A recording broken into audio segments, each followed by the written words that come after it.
Hello viewers, welcome to my channel Appy kitchen. আজ আমি আপনাদের জন্য যে রেসিপিটা এনেছি এটা শীতের দিনে খুবই খেতে ভালো লাগে। আজকে আমি এনেছি মাছের মাথা দিয়ে বাঁধাকপির তরকারি।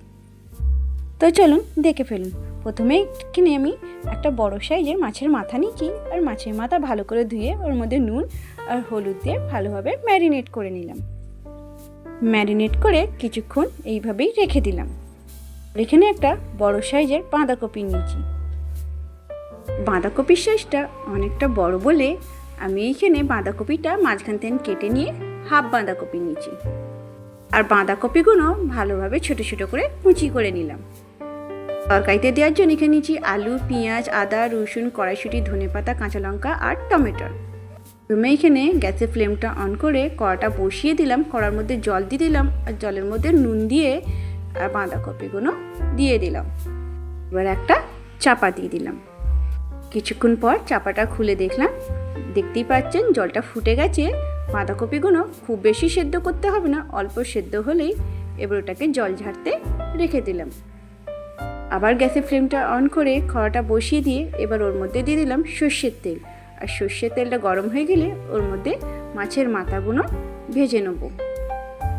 মাছের মাথাগুলো দুদিক ভালোভাবে ভেজে নিলাম। ভেজে নিয়ে দেখতেই পাচ্ছেন মাছের মাথাগুলো ভাজা হয়ে গেছে বেশ লাল লাল করে। মাছের মাথাগুলো তুলে নিলাম। কড়াতে যে তেল বেঁচে গেছে ওই তেলেই রান্না করব, কিন্তু তেলটা একটু কম বলে আর একটু ওর মধ্যে তেল অ্যাড করে দিলাম। আর দিয়ে দিলাম তেলের মধ্যে গোটা জিরে। এই জিরের মধ্যে সব আলুগুলো দিয়ে দিলাম। এবার আলুগুলো ভালোভাবে তেলের মধ্যে ভেজে নেব। আলুর সাথেই আমি কড়াইশুঁটিগুলো দিয়ে দিলাম। দিয়ে এবার কড়াইশুঁটি আর আলুগুলোকে ভালোভাবে ভেজে নিলাম। আলু আর কড়াইশুঁটিগুলো একটু ভাজা হয়ে গেলে ওর মধ্যে আমি একটা তেজপাতা, একটা শুকনো লঙ্কা আর সব গোটা গরম মশলাগুলো তেলের মধ্যে দিয়ে দিলাম।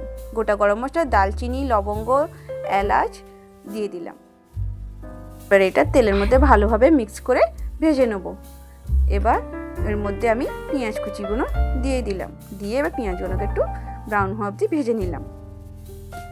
পেঁয়াজগুলো ভাজা হয়ে গেছে। এবার এর মধ্যে অ্যাড করেছি আদা রসুনের পেস্ট আর কাঁচা লঙ্কাগুলো মাঝখান থেকে ভেঙে আমি আলুর মধ্যে অ্যাড করে দেবো।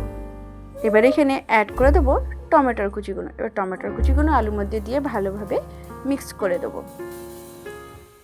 টমেটোগুলো একটু নরম হয়ে গেছে। এবার আমি এখানে অ্যাড করে দেবো গুঁড়ো মশলাগুলো। এখানে আমি দিয়ে দিচ্ছি হলুদ গুঁড়ো, জিরে গুঁড়ো আর ধনে গুঁড়ো। এগুলো সব দিয়ে ভালোভাবে মিক্স করে কিছুক্ষণ কষে নেব। এবার এইতে আমি অ্যাড করে দিচ্ছি সেদ্ধ করে রাখা বাঁধাকপিগুলো। এই বাঁধাকপিগুলো আলুর সাথে মিক্স করে ভালোভাবে এইভাবে কষে নেব। আর এখানে এবার স্বাদ অনুযায়ী নুনটাও অ্যাড করে দিলাম। এবার এইগুলো সব দিয়ে ভালোভাবে কষে নিলাম। ফ্রেন্ডস, যারা আমার চ্যানেলে নতুন এসেছেন প্লিজ আমার চ্যানেলটাকে সাবস্ক্রাইব করে দেবেন, আর পাশে থাকা বেল আইকনটা অবশ্যই ক্লিক করে দেবেন। কপিটা কষা হয়ে গেছে। এবার কপিটা সেদ্ধ হওয়ার জন্য এখানে আমি অ্যাড করে দিচ্ছি গরম জল। গরম জলটা দিয়ে এবার কিছুক্ষণ কপিটাকে সেদ্ধ হতে দেবো। আর ততক্ষণ মাছের মাথাগুলোকে ছোট ছোট পিস করে নিচ্ছি। জলের পরিমাণটা কমে গেছে আর কপি আর আলুগুলো প্রায় নরম হয়ে এসেছে। এবার এখানে অ্যাড করে দিচ্ছি মাছের মাথাগুলো। এবার মাছের মাথাটা দিয়ে ভালোভাবে কপির সাথে মিক্স করে দেবো। ফ্রেন্ডস, আমার রেসিপি আপনাদের কেমন লাগে অবশ্যই কমেন্ট করে জানাবেন। ভালো লাগলে একটা লাইক দিয়ে দেবেন। এবার মাছের মাথার ফ্লেভারটা কপির মধ্যে এসে যায়, ওই জন্য চাপা দিয়ে কিছুক্ষণ রাখলাম। আর কিছুক্ষণ পরেই চাপাটা খুলে ওর মধ্যে আমি ধনেপাতা কুচিগুলো অ্যাড করে দিলাম। ধনেপাতা কুচিগুলোকে ভালোভাবে কপির সাথে মিক্স করে দিলাম। কপিটা প্রায় হয়ে এসেছে। এবার এখানে অ্যাড করে দিচ্ছি গরম মশলাগুলোকে। গরম মশলাটাকে ভালোভাবে কপির সাথে মিক্স করে নিলাম। এবার এটাকে জলটাকে পুরো শুকনো করে কিছুক্ষণ কড়াতে নেড়ে নেব। এবার সবার শেষে দিয়ে দেবো 1 চামচ ঘি। এই ঘিটাকে ভালোভাবে কপির সাথে মিক্স করে নিলাম। এখানে এবার গ্যাসের ফ্লেমটা অফ করে দিলাম। এখানে মাছের মাথা দিয়ে বাঁধাকপি আমাদের ready. Thank you for watching my video.